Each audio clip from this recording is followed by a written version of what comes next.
There is this incredible unexplored universe where the people who live with motor impairments, they don't really have so many accessibility features and meaningful tools.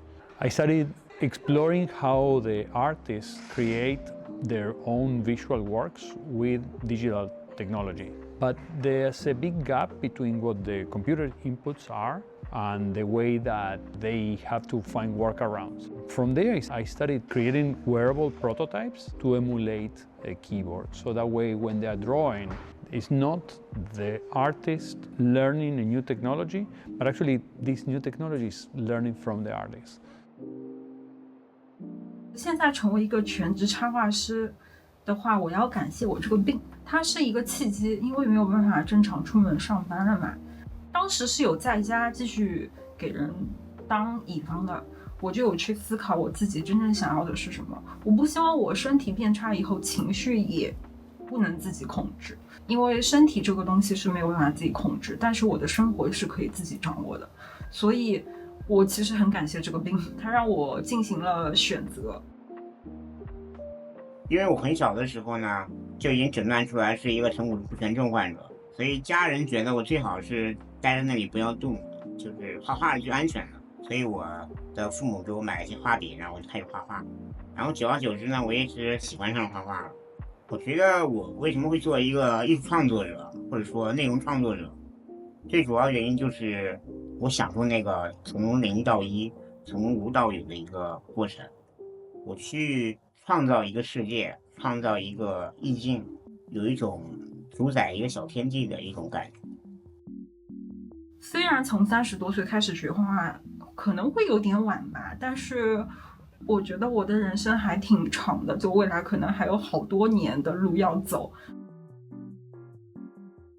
Working with these artists, I really see the passion, and they're also very enthusiastic about this project. They want to also help with other artists with motor impairments, specifically for the upper limb, to create more freely. They've been very actively giving their feedback and what they think the project or assistive technology could be improved.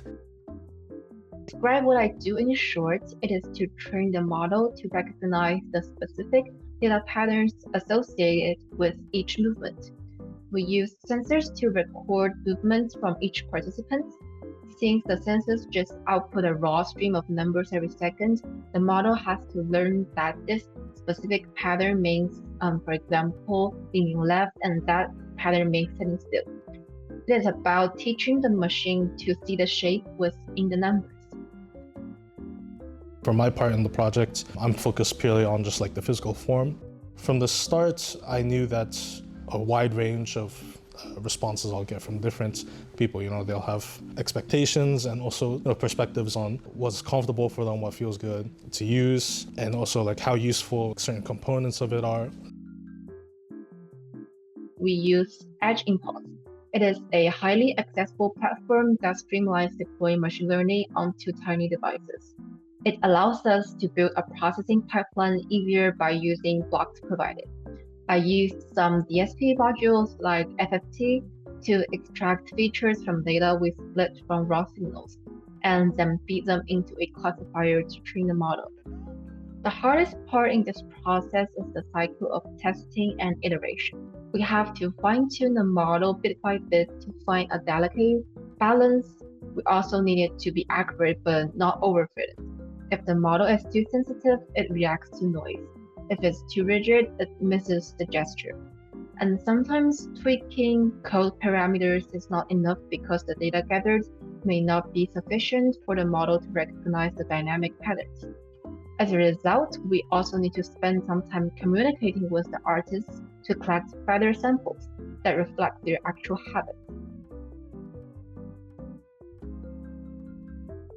I was requested to make a version that would be able to attach to a stylus. For me, that was just kind of easiest way to start. The pen, I was told, an old Wacom pen, and so I used that, to become the starting basis for the project. I did a lot of research for the design.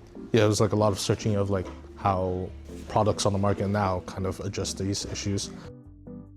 I think that really surprised me a lot, and that kind of energy stays with me during the whole process of the interview. During this process, I realized that understanding a user's specific needs, regardless of ability, and maintaining that constant communication is just as important as the algorithm itself. It really helps me to understand how each design step could affect different group of people. For most of us, everything seems to be convenient in a way that we don't realize how a small thing that we're so used to could be not convenient for a certain group of people because of their conditions or their special needs. Well, to me, good design serves its purpose. In this case, we're considering a product that is meant to help people with disabilities. That should be the first thought, like the first priority in the design. 其实我觉得最大的意义就是有去思考，就是加深了这个思考点，就是包括画画这件事情，它不是只在现在去做，就现在可能不一定需要一个结果，都是在为未来服务。同时呢，我参与这个项目也非常有价值感，因为我觉得我的一点点小小的一点参与吧，如果能帮助到更多的残障艺术家，更多的残障艺术创作者，我会认为我参与一项非常伟大的工作。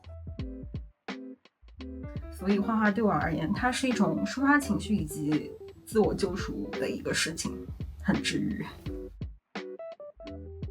I think that it's a paradigm shift. Instead of you are not normal, you are different abled, flip the table around and say, hey, what kind of movements do you want to do? What kind of functions are you interested in using to draw? And from there, the technology can actually be very adaptive. What the dog doing? There's new technology all the time, and people are talking about like generative AI and all these things that I don't think they're going to have a very positive impact in the world we have. And there's an exciting opportunity to get these new emerging technologies and use them for something that is really meaningful.